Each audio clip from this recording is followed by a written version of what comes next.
ముందుగా బాబు జగ్జీవన్రావు గారి జయంతి శుభాకాంక్షలు అందరికీ.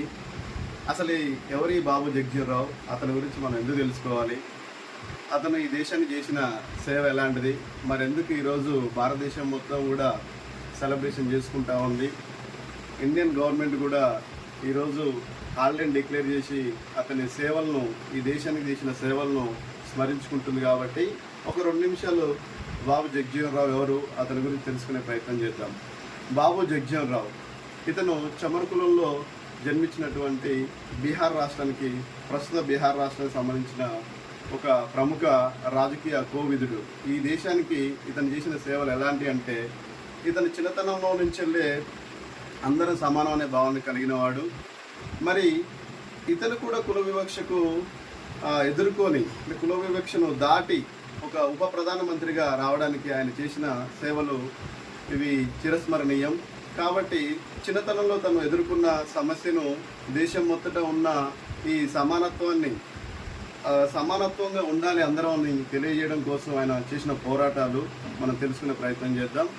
అయితే చిన్నతనంలో బాబు జగ్జీవన్రావు ఒక స్కూల్కి వెళ్ళే టైంలో, గవర్నమెంట్ స్కూల్కి వెళ్ళే టైంలో అక్కడున్న కుల వ్యవస్థ, అక్కడున్న వర్ణ వ్యవస్థ, అక్కడున్న హెడ్ మాస్టర్ గారు ఒక ముస్లిమ్స్లకి నీళ్లు తాగి ఒక కుండను, ఇంకొకటి ఒక హిందువులకు ఒక వేరే కుండను, వాటర్ను ఏర్పాటు చేసేవారు అన్నమాట.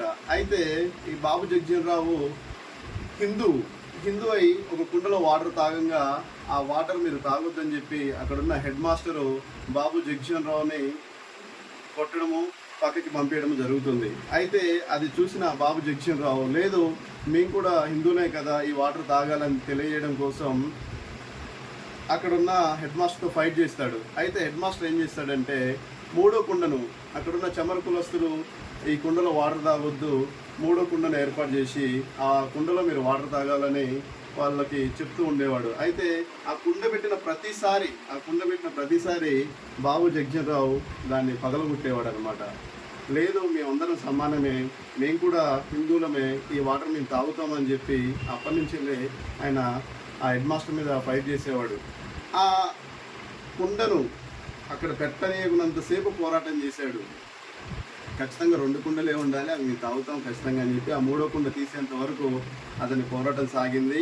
దాని తర్వాత ఆయన బెనారస్ యూనివర్సిటీలో చదవడం, అక్కడ కుల వివక్ష ఎదుర్కోవడం, అన్నం దగ్గర కానీ అక్కడ ఉన్న హాస్టల్ పరిస్థితులు కానీ ఎదుర్కోవడం, దాని తర్వాత కలకత్తాకి షిఫ్ట్ కావడం, కలకత్తాలో అక్కడున్న పరిస్థితులకి మళ్ళీ యూనియన్గా, అక్కడున్న వర్ణ వ్యవస్థకు వ్యతిరేకంగా అందరినీ కూటంగా అందరూ సమానం అని ఐక్యంగా